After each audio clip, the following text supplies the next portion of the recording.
Squiz Kids acknowledges the traditional owners of the lands on which we podcast, the Turrbal and Gadigal people. Squiz Kids! It's your daily news fix. Fun, free, fresh.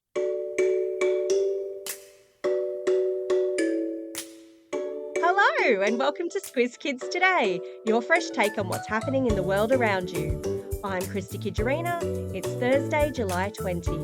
In Squiz Kids Today, the Matildas get a surprise visitor, a panda gets the chop, when science gets snotty, and it's just like a heatwave.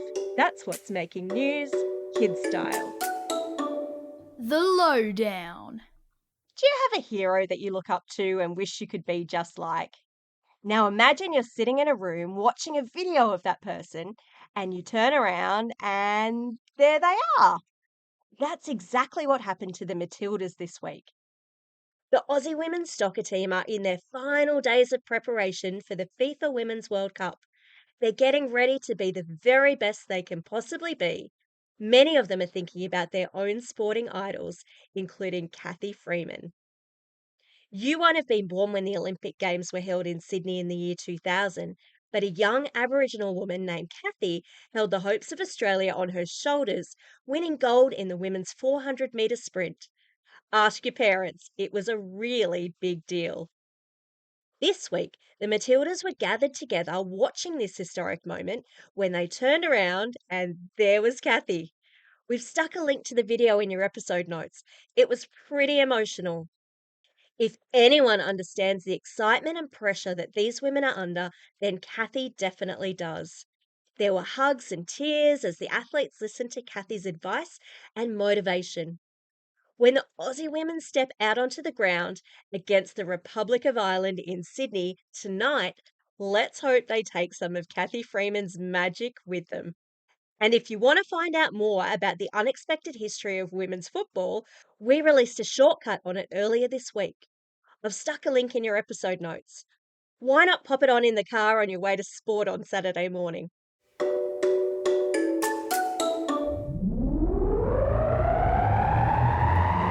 Spin the globe. Each day we give the world globe a spin and find a news story from wherever it stops. And today we've landed in Italy, home of pizza, gelato, and now what's possibly the world's slowest car. You heard right. A bunch of Italian YouTubers known collectively as Carmageddon have filmed themselves chopping a Fiat Panda, that's an Italian-built car, in half horizontally. So they've removed the entire bottom section of the car. Imagine just eating the bottom half of a burger and being left with the top burger bun, and you've pretty much got it. They've removed the doors, the wheels, and even the engine. That's not a car, I hear you say. Ah, yes, but inside they've added a go-kart motor and wheels, and the driver can open up the hatch at the back, crawl in, lie down on a wooden platform, and drive away. They're going to need to lie flat on their back, watching a camera display to see where they're going. The link to the video is in your episode notes. I suggest you watch it. You have to see it to believe it. Weird science. So, how do you feel about whale snot? Whatever you said just then, I'll bet you're not as excited about it as Dr. Ian Kerr. He's the head of a marine mammal research and conservation group called Ocean Alliance. So Dr. Kerr proclaimed that, one day I got covered in a cloud of whale snot that was sticky and smelly, and I thought, wait a minute, I smell an idea. Gathering data about whale migration and their feeding patterns is really super important, but using boats with noisy outboard motors is probably really stressful for the whales, and it could even change their behaviours.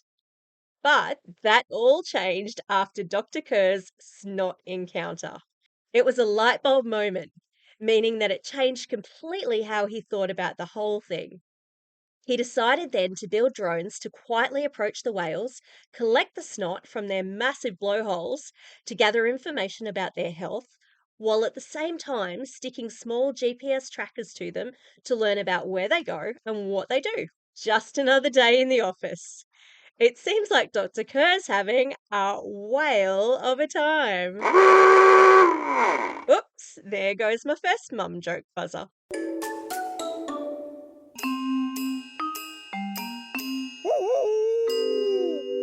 Newshounds. Hey, Squizzy! I heard that you'd be dropping into Squiz Kids HQ on Thursdays from now on. Every week, Squizzy the Newshound sticks his snout into Squiz Kids HQ to report back on fishy things that he's sniffed out on the internet.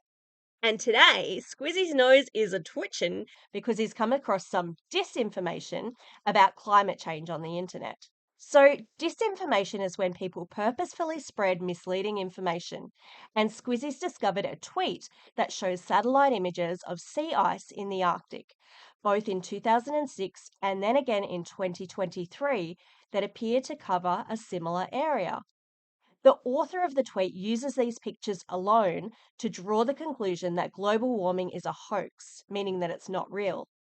Luckily, we know that you should stop, think, and check when you see anything that seems a bit fishy. And you don't have to do too much extra research on the internet to discover that most of the world's scientists have produced overwhelming evidence that human activity is contributing to the warming of the planet. Sadly, that includes the record temperatures that have been set in Phoenix, Arizona this week. The city has had 19 days straight of the thermometers rising to more than 43 degrees Celsius, and much of the Northern Hemisphere is experiencing similar conditions. It's yet another reminder to always do as Squizzy says, and that's to stop, think, and check before believing everything we see, read, or hear on the internet.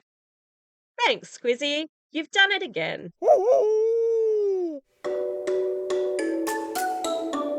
Time for the quiz. This is the part of the podcast where you get to test how well you've been listening.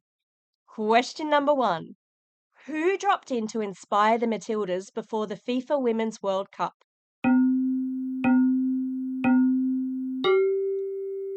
Yep, it's Aussie Olympic legend Kathy Freeman. Question number 2. What sort of car did a group of Italian YouTubers chop in half? Good work if you said a Fiat Panda. Question number 3. What experience provided a light bulb moment for Dr. Ian Kerr? You're totally right if you said being covered in whale snot.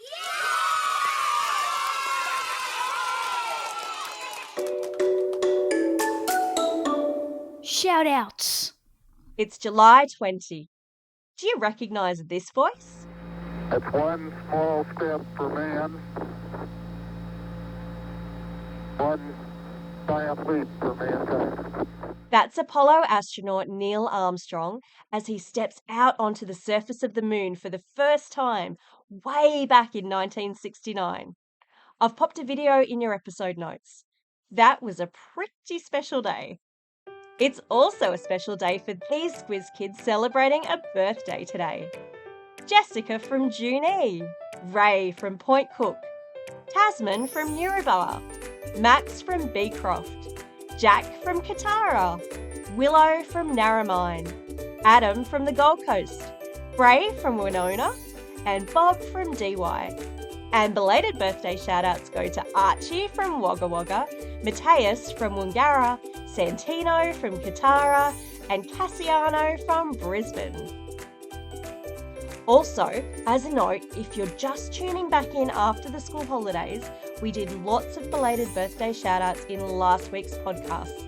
So, if you missed yours, have a listen back. I'd hate for you to think that you missed out.